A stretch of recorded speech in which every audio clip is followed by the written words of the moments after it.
बिस्मिल्लाहिर्रहमानिर्रहीम। Dear students, continue करते हैं अपने लेक्चर को। हमने पहले देखा किस चीज़ के बारे में, यूजेस ऑफ मिरर्स के बारे में।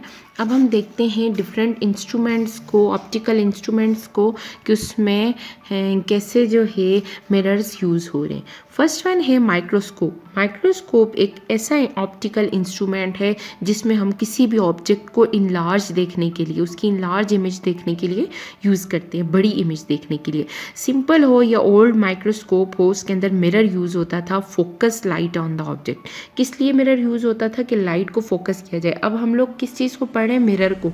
तो हमने माइक्रोस्कोप में मिरर को फोकस करके पढ़ना है कि इसके अंदर क्या होता है। मॉडर्न माइक्रोस्कोप के अंदर जो है मिरर जो है वो रिप्लेस कर दिए गए हैं इलेक्ट्रिक बल्ब्स के तौर पे। The mirror used in a simple microscope is two sided. One side contain a plane mirror to direct light on the object, while the other side contain a concave mirror to focus light on the object. अब जो microscopes आ गई हैं उसमें ये होता है कि bulb use किया जाता है जिसकी एक साइड पे प्लेन मिरर होता है, और प्लेन मिरर क्या कर रहा होता है? डायरेक्ट लाइट दे रहा होता है ऑब्जेक्ट को, और दूसरी साइड पे कनकेव मिरर होता है जो कि फोकस कर रहा होता है ऑब्जेक्ट को। ये है माइक्रोस्कोप जिसके अंदर ऑप्टिकल इंस्ट्रूमेंट है जिसके अंदर मिरर यूज़ होता है। सेकंड है टेलीस्कोप। टेलीस्कोप के ऑप्टिकल इंस्ट्रूमेंट है ये भी, बट ये किस लिए यूज़ होता है? डिस्टेंट ऑब्जेक्ट को देखने के लिए, दूर की चीज़ों को देखने के लिए।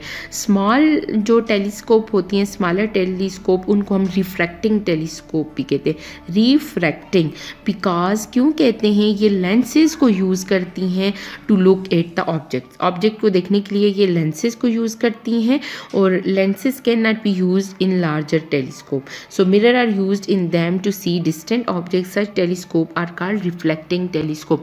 ये जो आपको पिक्चर में शो हो रही है ये है रिफ्लेक्टिंग टेलीस्कोप। क्यों रिफ्लेक्टिंग टेलीस्कोप है? क्योंकि ये जो है ये दूर की चीज़ को दिखा रही है। जो दूर की चीज़ को हम देखते हैं उसमें हम मिरर यूज़ करते हैं, जबकि हम करीब की चीज़ के अंदर हम लोग टेलीस्कोप जो होती है, जो हम लोग करीब ही की कोई चीज़ देखते हैं उसमें हम लोग लेंस यूज़ करते हैं। अब इसमें होता क्या है? हम कह सकते हैं कि टेलीस्कोप वो इंस्ट्रूमेंट है जो दूर की चीज़ों को देखने के लिए यूज़ होता है। जैसे कि प्लैनेट्स को देखने के लिए हम यूज़ कर सकते हैं टेलीस्कोप को, क्योंकि ये हमें मैग्नीफाई करके बता देता है।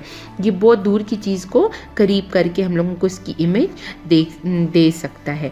फिर देखिए इसको हम लोग किस तरह से इसका वर्क कैसे होता है, क्योंकि ये क्या कर रही होती है? रेडिएशन, इलेक्ट्रोमैग्नेटिक रेडिएशन को कलेक्ट करके हम लोगों को इमेज दे रही होती है। इसके अंदर हम लोग क्या चीज़ यूज़ करते हैं? मिरर यूज़ करते हैं। जब भी कनकेव मिरर के ऊपर जो है लाइट पड़ती है टेलीस्कोप में, ये लाइट जो है ये कन्वर्ज हो जाती है एक स्मॉल प्लेन मिरर के ऊपर।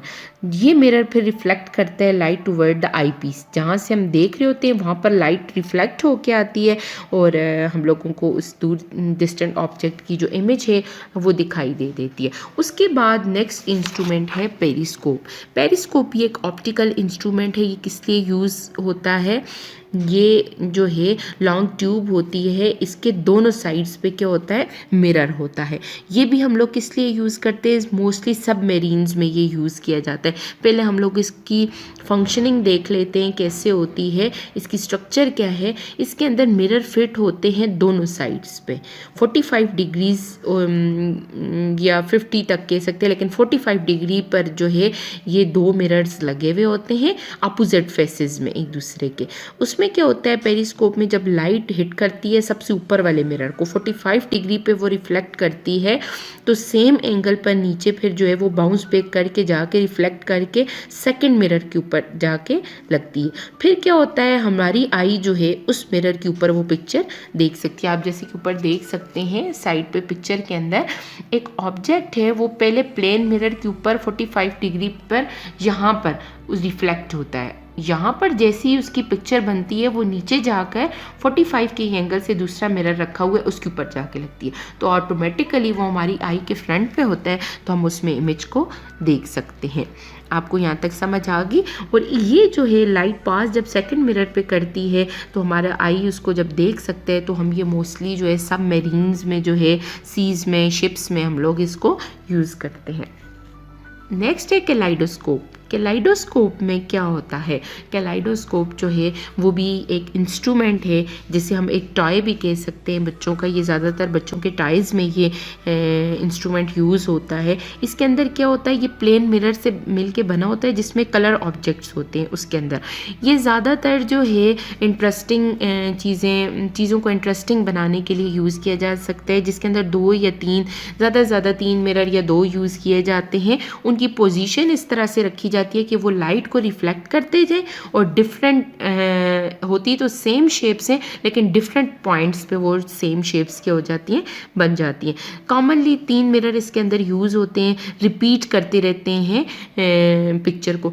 इसको अगर आपको मैं एग्जांपल देने के लिए बताऊँ, अक्सर हम कुछ ऐसे शॉपिंग मॉल्स में जाते हैं, हम सामने तो एक ही खड़े हैं, लेकिन डिफरेंट एंगल से मिरर लगे होने की वजह से हम लोगों को अपना फेस बहुत से मिरर में रिफ्लेक्ट होके नज़र आ रहा होता है।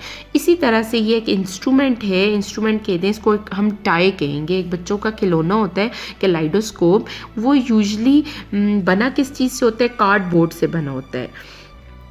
कैलाइडोस्कोप के एक जो एंड होता है उसके ऊपर ऑब्जेक्ट रखा होता है ट्रांसपेरेंट मटेरियल के अंदर। ट्रांसपेरेंट का कंसेप्ट आपको क्लियर होना चाहिए बच्चे, मैंने आपको बहुत डिटेल में बताया था ये।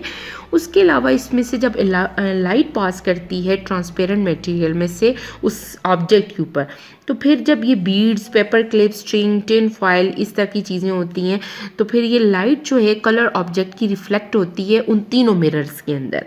जब वो उन सब मिरर्स के अंदर रिफ्लेक्ट होती है तो हमें वो ऑब्जेक्ट बहुत बार नज़र आता है, और ये चीज़ जो है रिफ्लेक्शन को शो करती है कि हमने ऑब्जेक्ट एक ही रखा है। जैसे आप पिक्चर में देख सकते हैं कि अगर आप फर्स्ट पिक्चर में भी देखें तो एक पैटर्न होगा जो बार बार रिपीट हो रहा होगा, तो वो ऑब्जेक्ट एक ही रखा होगा। वो सारे मिरर्स में से जब रिफ्लेक्ट हो रहा होगा तो हमें वो पैटर्न बहुत ज़्यादा टाइम पे नज़र आ रहा होगा। ये थी रिफ्लेक्टिंग सरफेसेस, कुछ हमने पढ़ी। आई होप आपको इन चीज़ों की समझ आ गई होगी। अगर कोई इशू है तो आप मुझसे पूछ सकते हैं। Thank you.